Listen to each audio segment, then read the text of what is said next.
Iblis berkhutbah? Benar, ia berkhutbah. Bahkan khutbah yang paling menyentuh hati. Tidak ada khutbah yang menyentuh hati sebagaimana khutbah iblis ini. Hari kiamat dikabarkan oleh Rasulullah SAW tidaklah lama lagi bila diukur dari zaman kenabian beliau. Dan di akhirat kelak semua akan dihisab dan dibalas sesuai dengan ketentuan Allah yang Maha Adil. Setelah hisab amal selesai, maka seluruhnya akan dikembalikan kepada dua tempat, surga atau neraka. Dan bagi para pengikut iblis waktu di dunia, maka mereka akan mendapati di hadapannya jahanam. Sebelum mereka dicampakkan ke dalam jahanam, setan berkhutbah di hadapan pengikutnya.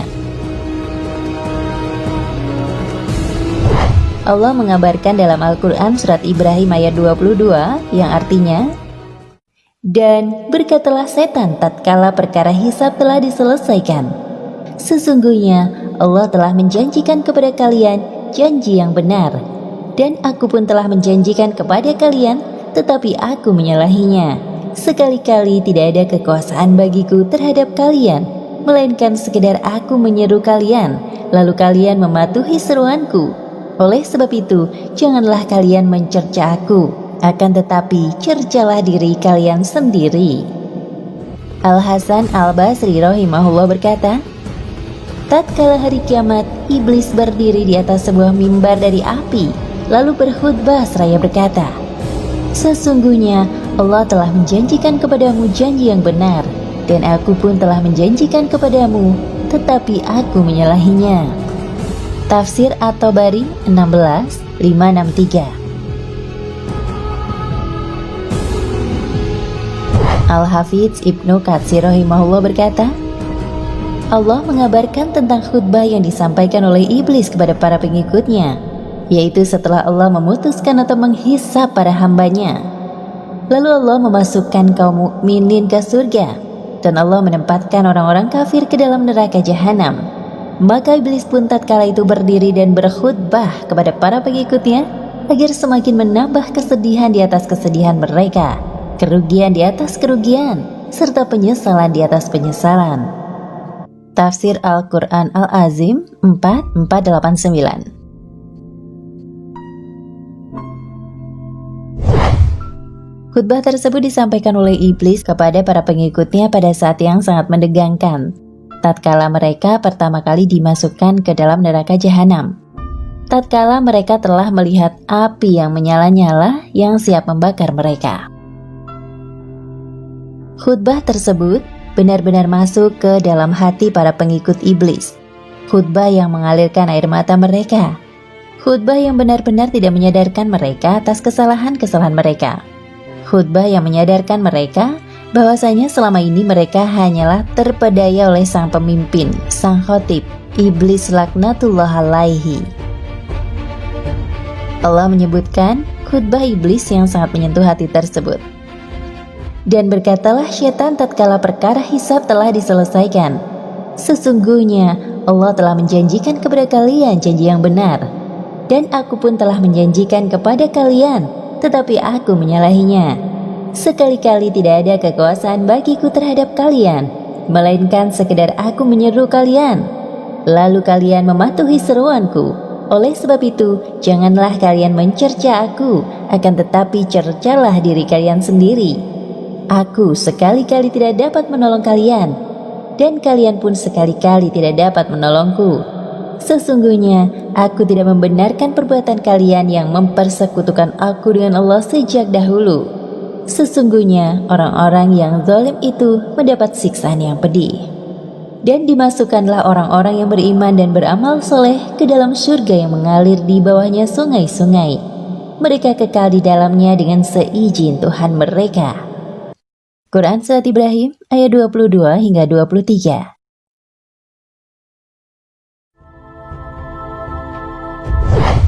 Demikianlah khutbah iblis tersebut. Setelah ia menggoda manusia, setelah menipu mereka, setelah menjerumuskan mereka ke dalam neraka, setelah tercapai cita-citanya, lalu ia pun berlepas diri dari para pengikutnya. Ia sama sekali tidak mau bertanggung jawab atas godaan-godaannya.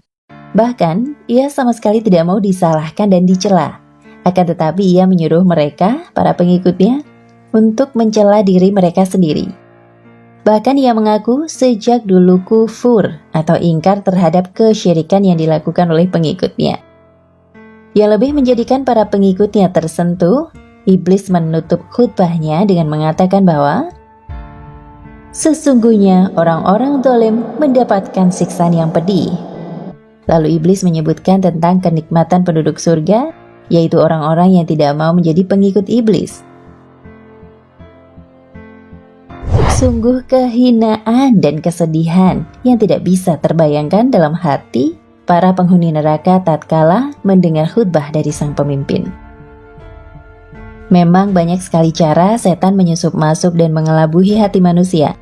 Jika setan gagal dengan cara yang satu, berpindah dengan cara yang lainnya. Ulet mencari titik kecil kelemahan manusia. Upaya setan menggelincirkan anak Adam pantang lelah dan menyerah hingga hari kiamat kelak. Kita sebagai orang beriman, jangan gentar menghadapi setan dengan segala tipu dayanya.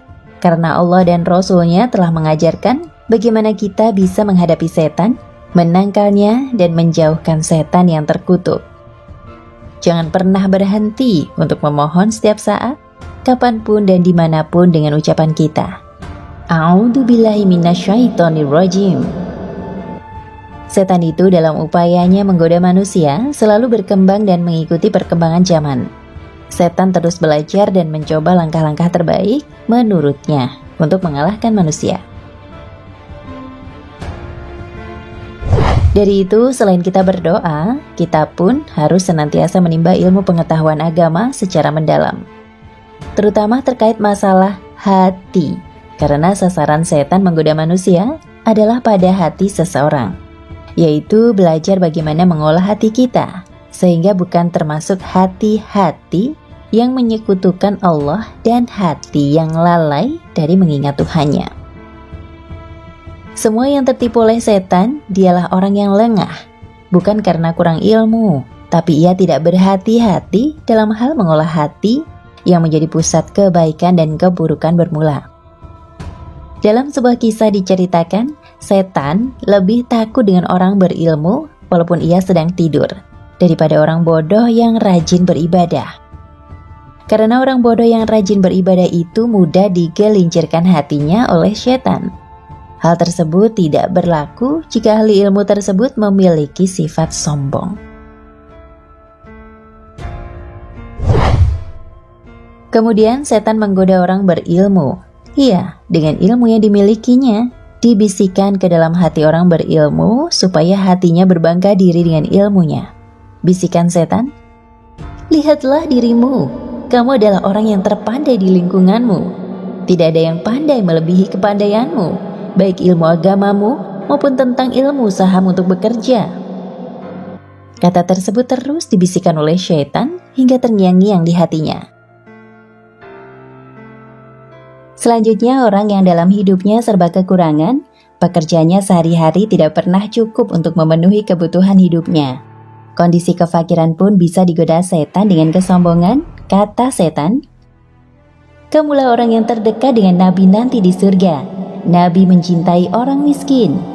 Lalu ia berbangga diri di hatinya dimanapun dia berada. Sedangkan dia melupakan kewajiban dalam Islam dan tidak mencintai nabinya sama sekali. Semoga Allah menjaga kita dari rayuan iblis.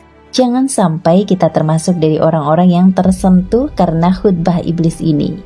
Orang-orang yang tatkala di dunia tidak tersentuh oleh nasihat-nasihat dan tidak tergerak hati mereka tatkala mendengar pengajian-pengajian dan khutbah-khutbah.